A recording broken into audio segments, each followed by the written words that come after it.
Dear students, আশা করি তোমরা সবাই ভালো আছো। আমিও ভালো আছি ইনশাআল্লাহ। আমি প্রতিনিয়ত তোমাদের মাঝে নতুন নতুন ভিডিও নিয়ে আসি। আমার ভিডিওটা যদি তোমাদের বিন্দু পরিমাণে কোনো কাজে দেয় তাহলে আমার ভিডিওটা সাবস্ক্রাইব করে দিও, যাতে করে পরবর্তী ভিডিওগুলো খুব সহজেই তোমরা পাও। আমি গত ক্লাসে 4টি টেন্স নিয়ে আলোচনা করছি, আজকে 3টে টেন্স নিয়ে আলোচনা করব। চলো শুরু করা যাক। এখানে আমরা দেখতে পাচ্ছি 3টা টেন্সের গঠন প্রণালী লেখা আছে। বাংলা ক্রিয়া শেষে পাস্ট ইনফিনিট টেন্স, বাংলা ক্রিয়া শেষে যদি লাম ল লেন থাকে, তাহলে আমরা বুঝবো এটা past infinite tense. Past continuous tense, Bangla ক্রিয়া শেষে যদি পেয়েছিলাম, পেয়েছিল, পেয়েছিলেন থাকে, তাহলে সেটা আমরা বুঝবো past continuous tense. Past perfect tense, Bangla ক্রিয়া শেষে লাম ল লেন থাকবে এবং পূর্বে পরে সময় উল্লেখ থাকবে। এই টেন্সটা খুবই একটি গুরুত্বপূর্ণ টেন্স। এই টেন্সটা ট্রান্সলেশন করতে সবারই সমস্যা হয়, আমি খুব সহজেই সেই সমস্যাটি আজকে সমাধান করব ইনশাআল্লাহ। আমাদেরকে মনে রাখতে হবে এই টেন্সটাতে 2টে টেন্স যুক্ত থাকে, একটা হলো পাস্ট ইনডিফিনিট, একটা হলো পাস্ট পারফেক্ট। আর আমাদের মনে রাখতে হবে শেষে লাম ল লেন থাকে এবং পূর্বে পরে সময় উল্লেখ থাকে। চলো আমরা উদাহরণগুলো করি। সে বাড়ি গেল, বাংলা ক্রিয়া শেষে লাম ল লেন থাকলে তাহলে আমরা বুঝবো পাস্ট ইনডিফিনিট টেন্স। যেহেতু এটা পাস্ট ইনডিফিনিট টেন্স, হাবোধক, তাহলে হাবোধকের গঠন প্রণালী সাবজেক্ট প্লাস ভার্ব টু। এখানে সাবজেক্ট হচ্ছে হি, ভার্ব টু, যাওয়ার ইংরেজি হলো গো, গোর ভার্ব টু হলো went, WENT, went. He went home. তাহলে আমরা খুব সহজে এটা করে ফেললাম টেন্স ধরে। পরের টেন্স যাই। সে বাড়ি গেল না, এটাও দেখো বাংলা ক্রিয়া শেষে লাম ল লেন থাকলে পাস্ট ইনডিফিনিট টেন্স, কিন্তু এখানে না বোধক আছে, এটা হলো পাস্ট ইনডিফিনিট টেন্স এবং না বোধক। তাহলে এর সাহায্যকারী ভার্ব হলো ডিড। পাস্ট ইনডিফিনিট টেন্সের সাহায্যকারী ভার্ব হলো ডিড। এখানে সাবজেক্ট হচ্ছে হি, হির সাথে আমরা ডিড বসাবো। He did not, do not, does not, did not এর পর সবসময় জন্য ভার্ব অন হয়, যার কারণে আমরা এখানে দেব গো।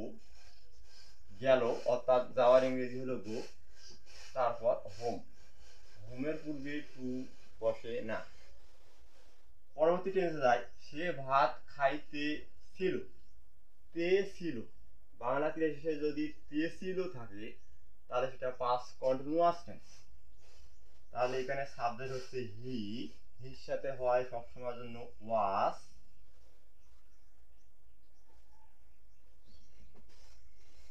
হি ওয়াজ ইটিং রাইস, সে ভাত খাইতেছিল। পরবর্তী আমরা টেন্সটাতে যাই।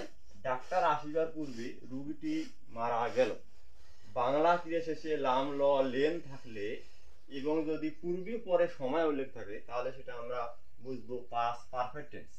আর যখন আমরা এটা ট্রান্সলেশন করব সব সময়ের জন্য মনে রাখবো পূর্বে থাকলে পূর্বে হ্যাড, পরে থাকলে পরে হ্যাড এবং শেষের অনুবাদটা আগে। আমি আবার বলতেছি, পূর্বে থাকলে পূর্বে হ্যাড, পরে থাকলে পরে হ্যাড এবং শেষের অনুবাদটা অবশ্যই আগে বসাবো।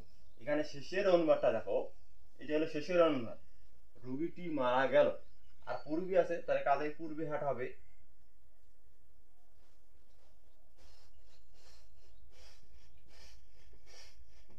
দ্য পেশেন্ট, যেহেতু পূর্বে আছে তাহলে আমরা হ্যাটটা পূর্বে দেব, হ্যাট, হ্যাটের পর সবসময়ের জন্য ভার্ব ফ্রি হয়।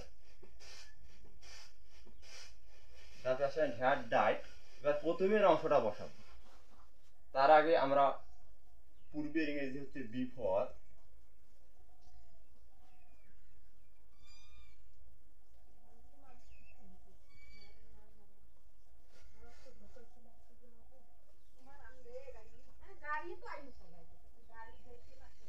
The patient had died before the doctor came. এখানে এই অংশটুকু পাস্ট পারফেক্ট টেন্স এবং এই অংশটুকু পাস্ট ইনডিফিনিট টেন্স। আবার এইখানে দেখি পূর্বে থাকলে পূর্বে হ্যাট, পরে থাকলে পরে হ্যাট, এখানে পরে দেওয়া আছে এবং শেষের অনুবাদটা আগে, রোগীটি মারা গেল।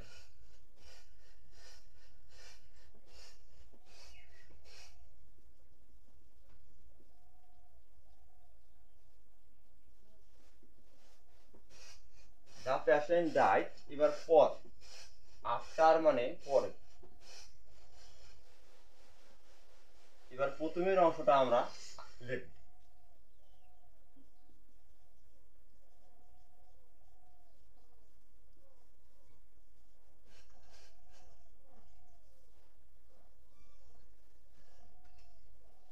The patient died after the doctor had come. এখানে দেখো পরে আছে, পরের পর আমরা হ্যাডটা পরে দিছি, আর হ্যাডের পর সবসময় যেন ভার্ব 3 হয়। কাম হলো ভার্ব 3, কাম কেম কাম, এর তিনটে রূপের মধ্যে কাম হলো ভার্ব 3। তাহলে খুব সহজেই আমরা এই টেন্সটা সলভ করতে পারলাম। আমরা নিচে আরেকটি টেন্স দেখতে পাচ্ছি, এখানে টেন্স এটা আমরা টেন্সের মধ্যে পড়ে না, এটা কাজ তৈরি ভার্বের মধ্যে পড়ে।